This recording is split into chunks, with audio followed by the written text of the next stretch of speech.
And we are back. And not only are we back on our SCA kick. That's right. We're talking about the Society for Creative Anachronism and issues therein. If you don't know, now you know. I am Stelios Amenovis Onuris, and I'm here with the lovely... I'm Lilah. Yeah.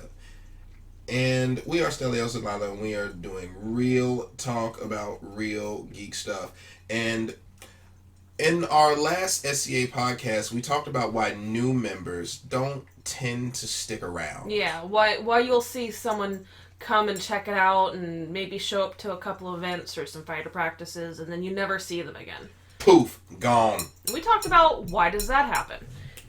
And next now, we wanted to talk about something similar, which is why current members leave. Yeah, why do the OGs leave? You know, why does the established Scadian all of a sudden decide to not stick around anymore? Now, bear in mind that we can't talk about everybody's experiences. Now, I am going to share a few of the things that have been relayed to me by other people in the community. Mm-hmm. And I ain't saying no names. No. So... because we're not here to call out, we're here to call in. Yeah, we're forming a huddle, if you will. Yeah. And you are invited. Yeah. So, Lilah, do you want to talk about why you didn't stick around? See, wait. Let me rewind. Okay, look. Do me and Lilah still play? And the answer to that is... yes-ish? I'm gonna call it a solid maybe. Yeah, I kind of John Wick this thing, if you will. But, if people ask me if I'm playing, I tell them I am semi-retired. Mm-hmm. You know? I like to joke that I'm here for the food. Ain't no joke. What you talking about? It's not a joke, because the Myrmidons make really good food. Yeah. But to put a little bit of a history on it, I'm not some new scrub that's just kind of farting around on the sidelines in a t-shirt tunic. I've actually been doing this since I was 16. My first event was the Eggles Skalmagrimson tourney in 2004. I think it was Eggles 40. I have a t-shirt. And excluding... well, no, I'm going to say including, because even though I didn't go to events, I was still aware of what was going on in the society, but 2004 to 2018, that's like, what, 14 seasons? It's a lot of time. Yeah, I got a lot of site tokens in my jewelry box, guys. But, within the last couple of years, I really pulled away. And it's for a lot of different reasons, and I don't think we have the time to go into some of them, but I'll talk about a couple. So, why is it that you, as somebody who's been playing this game for a significant amount of time, honestly, half your life? Yeah, I'm 30, and if this is season 14, that is my entire adult life and almost half of my life period. Yeah, so why ain't you with it anymore? Well, I had this kind of epiphany moment. I want to say a year, maybe 2 years ago, that the SCA was causing me more anxiety than anything else in my life put together. The social pressure to get things quote unquote right was just eating away at me.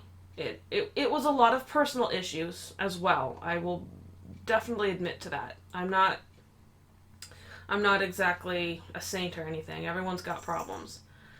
But the social expectations to do certain things very specific ways before you're part of the tribe, it could turn into just a bunch of psycho gobbledygook, but basically I was so anxious all the time about not doing garb good enough, not doing food good enough, not doing A&S good enough, that it just tore me up. And it got so toxic inside my own head, I had to put it down and walk away.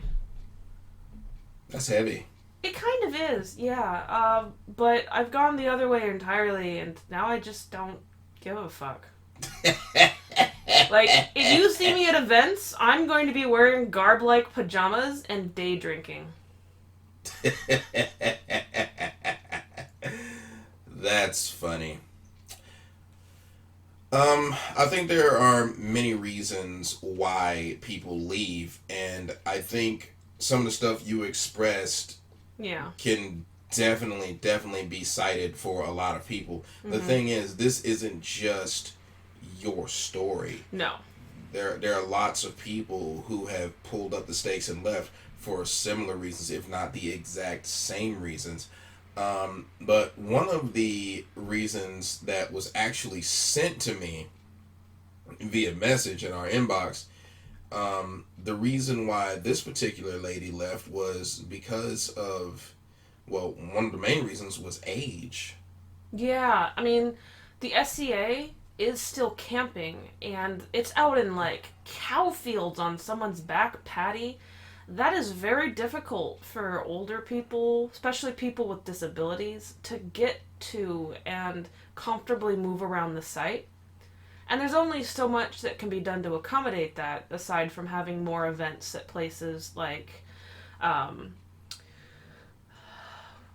places that are basically ADA compliant. My brain totally blank there for a moment. Like fairgrounds, where there's buildings and handicap accessible bathrooms, permanent structures, that kind of stuff. Yeah.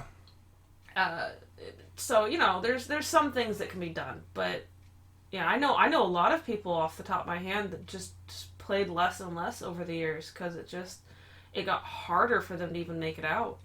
One of the factors that she cited as part of getting older is that, you know, your income becomes extremely limited, and this game is not cheap. It's not a game for people who are not very financially stable, even though there are a lot of people who aren't financially stable that play.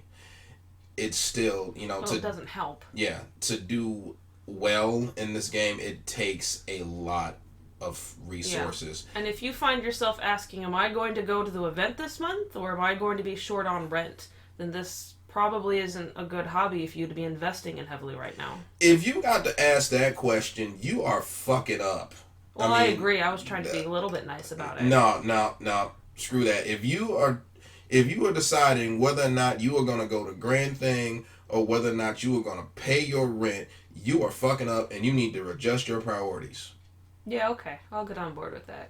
But these people who are older, they're on fixed incomes, and it's harder for them to get out to sites and camp and whatnot because there's a cost that comes with that. Mm-hmm. And that's one of those things that I honestly don't feel like I have an answer for. There isn't one. That's the thing. That's just life. I mean, there's only so much you can do with all the things you bring and all the things you have to set up. Setting up camp can be awful, especially if you have back problems or any of that stuff. It can be rough. Yeah, I mean... That's why a lot of the older people who are still playing steadily, you'll see them move into RV camping a lot. And speaking of RV camping, another thing that this person cited to me was that, you know, as you get older, your social interaction becomes less and less because you're in RV camping and you can't do your camp rounds like, you know, those of us who are able-bodied can. No party amoeba for you? Yeah. There's none of that. You know, you're in RV camping.